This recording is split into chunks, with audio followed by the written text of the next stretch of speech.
Ce n'est pas une défaillance de votre téléviseur. Nous contrôlons parfaitement toutes les retransmissions. Il est donc inutile de régler votre téléviseur. Vous l'avez compris, nous allons parler aujourd'hui de paranormal. Et pour ce faire, nous avons le plaisir de recevoir Guillaume, qui est le président de l'association Fécamp Recherche Paranormale. Guillaume, bonjour. Merci d'être venu sur notre plateau pour nous parler de votre association qui aujourd'hui compte 1 an d'existence, mais ça fait déjà 3 ans que vous travaillez sur ces phénomènes paranormaux. Qu'est-ce qu'un phénomène paranormal? Un phénomène paranormal, ça va définir en fin de compte quelque chose qu'on ne peut pas expliquer. Un bruit ou un son qui n'est pas naturel. L'impression d'une présence ou une porte qui va claquer. Vous allez me dire, un coup de vent, quand toutes les fenêtres sont fermées, pourquoi la porte a claqué? Et c'est là qu'on commence à intervenir, à mener nos investigations pour savoir si c'est vraiment dû à un courant d'air que la personne n'aurait pas vu ou s'il y a vraiment la présence d'une entité, d'un esprit chez eux ou sur un lieu abandonné. Alors ça, c'est le principe général.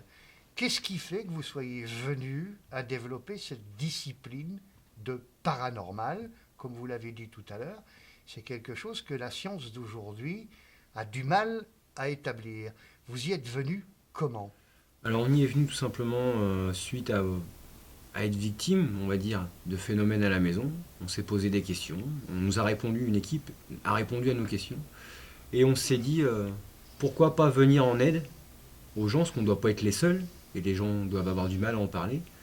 Et je me suis décidé à créer cette équipe pour pouvoir venir en aide aux personnes chez qui ça se produit, et que la plupart du temps on leur répond ouais, t'es fou, t'es fatigué, et on est là pour leur amener la preuve qu'ils sont bien sains d'esprit et qu'ils ont bien vu ou bien entendu ce qui s'est passé. Si on a bien compris, on est en train de parler de 4e dimension. Et depuis 1960, beaucoup de gens, beaucoup de téléspectateurs, entre autres, se rappellent des émissions, des séries télévisées, entre autres au-delà du réel. Plus récemment, X-Files, qui était aux frontières du réel. Il y a également l'émission du BIPS qui ont été diffusées dans les années 70. C'est un sujet qui a beaucoup passionné les gens, mais quelles sont les qualités pour pouvoir déterminer avec exactitude ces phénomènes qu'il faut avoir lorsqu'on enquête comme vous? Alors déjà, les aptitudes, c'est déjà être bosseur, parce qu'il ne faut pas croire que c'est simple, ça prend beaucoup de temps. Il faut être très sérieux et rigoureux sur ce qu'on fait. Il faut être très ouvert d'esprit. On prend aussi, il y a des personnes sceptiques dans l'équipe, il faut un peu un mélange des deux, ce qui permet de vraiment, quand on trouve une preuve, qu'on ait épuisé toutes les possibilités naturelles avant de partir sur du paranormal, et il faut être très rigoureux dans son travail. Voilà. Ce sont les qualités principales. Les qualités principales. Alors aujourd'hui, vous êtes entouré de pratiquement 6 membres dans cette association dont je rappelle le nom, c'est Fécamp Recherche Paranormale. Quels sont les sujets sur lesquels vous travaillez au jour d'aujourd'hui, si je puis dire, qui ont eu déjà un résultat concret dernièrement ou peut-être encore maintenant? Donc dernièrement, les éléments concrets, donc, c'est sur des lieux abandonnés où on se déplace, où on cherche une réponse. Donc nous on l'appelle l'usine Boom, parce qu'on ne donne pas le nom des lieux. Donc c'est une ancienne usine où une explosion a eu lieu, il y a eu des victimes, et on cherche à savoir si l'esprit ou l'âme des victimes sont encore sur place. Donc c'est une enquête qui va nous prendre plusieurs passages, parce que le site est immense. On ne fait pas ça en une nuit, et pour vraiment avoir des réponses exactes, il faut se déplacer plusieurs fois. Je comprends. Comment vous choisissez ces fameux sujets à enquêter alors du coup? Alors pour choisir un lieu, on va se référer beaucoup à l'histoire. Donc la plupart du temps, les lieux où il y a eu beaucoup de victimes, où il y a eu un grave accident, vont être un lieu plus facilement sujet à hantise qu'un simple lieu où il ne s'est rien passé. L'histoire joue beaucoup. Malheureusement, des fois, une histoire dramatique, parce qu'il faut qu'il y ait eu des morts sur place, pas obligatoirement violentes. Ça nous arrive aussi d'aller sur des lieux, ou dans des hôpitaux où des gens se sont éteints paisiblement, où on arrive à retrouver la trace de leur esprit qui sont sur place. Et nous, on cherche à savoir pourquoi ils sont encore là. Là, vous parlez de traces d'esprit. Mais quand vous intervenez sur un sujet que vous avez choisi, c'est vous-même qui avez décidé d'enquêter de rechef? Ou est-ce qu'on vous appelle quand on a un doute sur des choses que l'on entend ou des choses dont on aimerait avoir beaucoup plus d'explications. Est-ce qu'on peut vous appeler ou est-ce que c'est vous-même uniquement qui décidiez d'aller enquêter à tel endroit parce qu'il y a une trace d'histoire particulière, il y a eu un drame ou il y a eu un événement particulier qui aurait marqué les esprits? Alors pour tout ce qui est lieu abandonné, où c'est nous qui décidons d'y aller, on se réfère à l'histoire. Par contre, on intervient aussi chez des particuliers, chez des personnes, où là c'est eux qui nous contactent, donc la plupart du temps via Facebook, via nos pages Facebook, et ils vont nous décrire ce qui se passe chez eux, on va les rencontrer une première fois, et selon les discussions qu'on va avoir avec eux, des explications qu'ils vont nous donner, on va décider de mener une investigation ou pas. Très bien. Selon la réponse.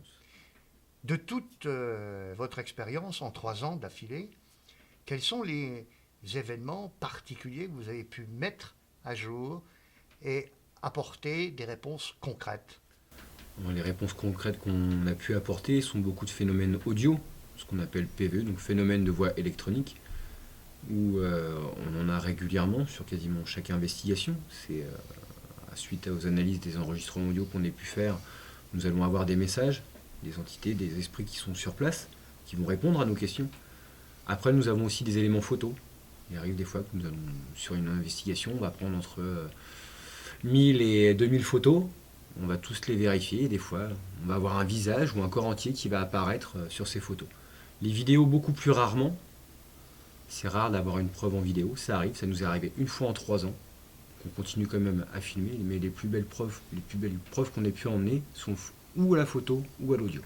Sur Fécamp, vous avez des cas concrets à démontrer? Alors sur Fécamp, nous avons eu la chance de pouvoir faire les blocos qui se situent donc, au niveau de la falaise sur le parcours 39-45. Côte de la Vierge? Voilà, Côte de la Vierge, où nous avons un visage qui apparaît dans une boule lumineuse. Un visage bien net, bien distinct, que nous avons fait authentifier par des spécialistes de ces phénomènes-là, qui est le réseau des orbes. C'est leur spécialité, ils ne font que ça. On leur a envoyé la photo, ils l'ont traitée, donc ils nous l'ont mis en différents filtres d'images, et où on voit un visage, le front très large, avec une belle moustache apparaître en plein milieu du blocos. Nous voyons d'ailleurs l'image défiler sur notre écran au moment où vous parlez. Guillaume, quel est le type de matériel qu'il est nécessaire d'avoir pour faire ces investigations? Alors le matériel de base, on va commencer avec un appareil photo, donc des appareils simples, pas trop évolués, ça sert à rien, sinon l'image est trop nette et on n'aura rien. Ensuite des caméras pour pouvoir filmer l'investigation complète et avoir les preuves qu'on a besoin. Dictaphone pour tout ce qui est enregistrement audio et les détecteurs K2 qui sont des détecteurs de champs électromagnétiques car les esprits sont composés d'énergie. C'est le matériel de base. Après on va avoir du matériel un peu plus spécifique pour communiquer avec eux. Nous avons des les Ghostbox qui vont nous permettre de les entendre en direct. Donc c'est une simple radio qui va balayer les fréquences en continu, qui ne va jamais s'arrêter. Et ça va leur permettre de se servir des voix pour parler avec nous. Après, on va rentrer un petit peu plus dans le contact, donc on va se servir de tout. Lampe torche, détecteur K2. On va vraiment essayer de communiquer avec eux. J'ai emmené avec moi, donc je vous ai ramené le dictaphone, qui va nous servir pour les enregistrements, donc tout ce qui est audio, donc les phénomènes de voix électronique que je vous parlais tout à l'heure, qui va nous permettre d'enregistrer toutes les questions pendant toute la durée de l'investigation. Et après l'analyse, nous allons réécouter ces bandes pour savoir si l'on entend les voix des personnes qui auraient pu nous répondre, des esprits, s'ils ont répondu à nos questions. Après, je vous ai amené, je vais vous l'allumer, ce qu'on appelle un détecteur K2, qui est un détecteur de champs électromagnétiques, car on sait que les esprits sont composés d'énergie. Donc si de l'énergie passe près de nous, les différentes diodes vont s'allumer et nous aurons une présence et nous en servons aussi pour communiquer avec eux en leur faisant allumer pour nous répondre oui ou non. Et pour finir, nous avons ce qu'on appelle une Spirit Box SB7, donc qui est une simple radio à balayage de fréquence continue. Ça va leur permettre de communiquer en direct avec nous, donc ceci va venir en plus du dictaphone, pour pouvoir entendre ce qu'ils ont à nous dire. Est-ce que pour exercer ce métier d'enquêteur, il y a une formation particulière qu'il faut recevoir, notamment pour pouvoir utiliser ces matériels, mais également pour savoir de quelle manière on va investiguer? Alors, il n'y a pas d'école d'enquêteurs en paranormal, ça n'existe pas, donc on se forme sur le terrain. Donc le mieux, c'est de contacter des équipes qui sont déjà existantes, qui vont nous aider à se former. Nous, c'est comme ça qu'on a commencé. C'est une équipe qui est venue, qui nous a aidés, qui nous a appris comment faire, comment se servir du matériel. Et après, petit à petit, sur les investigations, on a appris, chemin faisant, on a appris de nos erreurs, on s'est amélioré pour pouvoir être quasiment au point maintenant, mais on continue à apprendre et je pense que dans 30 ans, on apprendra toujours. De votre expérience, est-ce qu'il y a une frontière entre le paranormal et l'ésotérisme, ou est-ce que ce sont des choses qui sont similaires? Le paranormal et l'ésotérisme peuvent être dissociés comme ils peuvent être liés. Tout dépend sur quoi on va se déplacer. On peut se déplacer sur un lieu qui va être très lié à l'ésotérisme, car lié par son histoire à la sorcellerie. Où là, les deux phénomènes vont être liés ensemble. On va avoir l'ésotérisme et le paranormal. Donc ça peut être deux choses complètement différentes, comme ça peut être lié ensemble, selon les endroits ou les histoires qu'on va chercher à trouver.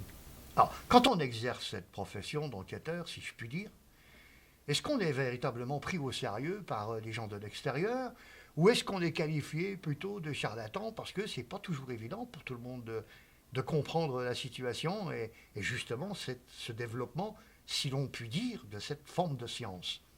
Alors, dans les avions, on a de tout. On a eu le droit à doudingue, à complètement maboule, et on a aussi des gens qui vont se poser la question d'où sont tirées toutes nos preuves, qui vont justement chercher à comprendre pourquoi. Et là, quand ils vont voir la façon, ils vont nous contacter, ils vont voir la façon dont on travaille, parce que ce n'est pas que l'investigation. Après, il y a tout le travail d'analyse derrière qui prend beaucoup plus de temps que l'enquête en elle-même. Et c'est là, avec l'ardeur de la tâche, que les gens voient que nous sommes sérieux.